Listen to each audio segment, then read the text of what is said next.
है। यादगीर 100 साल पुराने ऐतिहासिक भीमा पुल के जीर्णोद्धार के लिए 3 करोड़ रुपए मंजूर। यादगीर कर्नाटक यादगीर के ऐतिहासिक 100 साल पुराने भीमा नदी पुल के स्थायी नवीनीकरण के लिए 3 करोड़ रुपए की राशि मंजूर की गई है। लंबे समय से जर्जर स्थिति में पहुंच चुके इस पुल की मरम्मत जनता की सुरक्षा और सुगम आवागमन के लिए बेहद जरूरी थी। सामाजिक कार्यकर्ता उमेश के मुदनाल ने इस फैसले पर खुशी जताते हुए इसे पुल को बचाने के लिए किए गए जन आंदोलन की बड़ी जीत बताया है। वहीं स्थानीय विधायक चन्नारेड्डी पाटिल तुन्नूर द्वारा इस समस्या के समाधान के लिए किए गए प्रयासों की जनता द्वारा काफी सराहना की जा रही है। इस जीर्णोद्धार कार्य से यादगीर की इस ऐतिहासिक धरोहर को नया जीवन मिलेगा और राहगीरों का सफर सुरक्षित हो सकेगा।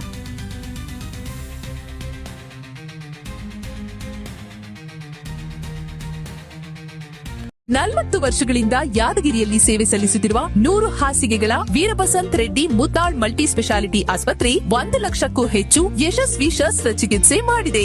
ನಮ್ಮಲ್ಲಿ ಗರ್ಭಿಣಿ ಮಹಿಳೆಯರ ಆರೈಕೆ, ಸ್ತ್ರೀರೋಗ, ಬಂಜೆತನ, ಮೂಳೆ ಮತ್ತು ಕೀಲು ಚಿಕಿತ್ಸೆ, ಶಸ್ತ್ರಚಿಕಿತ್ಸೆ, ಚರ್ಮ ಮತ್ತು ಕೂದಲಿನ ಚಿಕಿತ್ಸೆ, 24/7 ಆಘಾತ ಆರೈಕೆ ಮತ್ತು ಅತ್ಯಾಧುನಿಕ ಐಸಿಯು ಸೇರಿದಂತೆ ಸಮಗ್ರ ವೈದ್ಯಕೀಯ ಆರೈಕೆ ನೀಡಲಾಗುವುದು।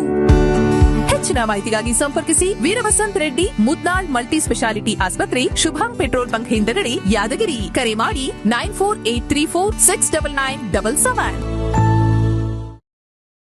ಯಾದಗಿರಿ ಶತಮಾನದ ಭೀಮಾ ಸೇತುವೆ ಅಲ್ಲಿನ ಹಂಚಿನಲ್ಲಿತ್ತು, ಅಲ್ಲಲ್ಲಿ ಶಿಥಿಲಗೊಂಡಿರ್ತಕ್ಕಂಥದ್ದು. ಪ್ರತಿ ವರ್ಷ ಇದನ್ನು ರಿಪೇರಿ ಮಾಡಬೇಕು, ಗಿಡಗಂಟೆಗಳನ್ನು ತೆರವುಗೊಳಿಸಬೇಕು ಅಂತಕ್ಕಂಥದ್ದು ಸಾಕಷ್ಟು ಹೋರಾಟ ಮಾಡಿದ್ರು ಕೂಡ ಕೆಲವು ಅಧಿಕಾರಿಗಳು ಏನದ ನಾಮಕವಾಸ್ತೆ ಕಾರ್ಮಿಕರ ಹಚ್ಚಿ ಗಿಡಗಂಟೆಗಳನ್ನು ಕಟ್ ಮಾಡಿ ಕೇಸಿ ಸಾರ್ವಜನಿಕರ ವಾಹನ ಸವಾರಿಗೆ ಕಣ್ಣಿಗೆ ಮಣ್ಣು ಒರೆಸ್ತಕ್ಕಂಥ ಕೆಲಸ ಮಾಡಿದ್ರು. ಆದರೆ ಸ್ಥಳೀಯ ಶಾಸಕರ ಗಮನಕ್ಕೆ ತಂದಾಗ ತಕ್ಷಣ ಅವರು ಎಚ್ಚೆತ್ತುಕೊಂಡು ಇದಕ್ಕೆ ನವೀಕರಣಕ್ಕಾಗಿ ಗಿಡಗಂಟೆಗಳನ್ನು ಶಾಶ್ವತ ಪರಿಹಾರ ತೆಗಿಬೇಕು ಮತ್ತೆ ನವೀಕರಣ ಆಗಬೇಕಂತಕ್ಕಂಥ ದೃಷ್ಟಿಯಿಂದ ಅವರು ಏನದ ಶಾಶ್ವತ ಪರಿಹಾರಕ್ಕಾಗಿ ಸುಮಾರು 3 ಕೋಟಿ ಮಂಜೂರು ಮಾಡಿರ್ತಕ್ಕಂಥ ಸ್ಥಳೀಯ ಶಾಸಕರಾಗಿರ್ತಕ್ಕ ಚನ್ನಾರೆಡ್ಡಿ ಪಾಟೀಲ್ ತುನ್ನೂರ್ ಸರ್ಗರೆ ನಾವು ಧನ್ಯವಾದ ಹೇಳಕ್ಕೆ ಇಷ್ಟಪಡ್ತೀವಿ. ಈ ಕಾಮಗಾರಿ ಸಾಕಷ್ಟು ಏನದ ಮಧ್ಯಪ್ರದೇಶದ ಕಾರ್ಮಿಕರು ಒಂದು 25 ಕಾರ್ಮಿಕರು ಇಲ್ಲೇ ಇದ್ದ ಗೆಜಿ ಬರದಿಂದ ಕಾಮಗಾರಿ ಸಾಗಿದ್ದು ಸುಮಾರು 60% ಕಾಮಗಾರಿ ಸ್ವಚ್ಛತೆಗೆ ಮುಂದಾಗಿದ್ದಾರೆ.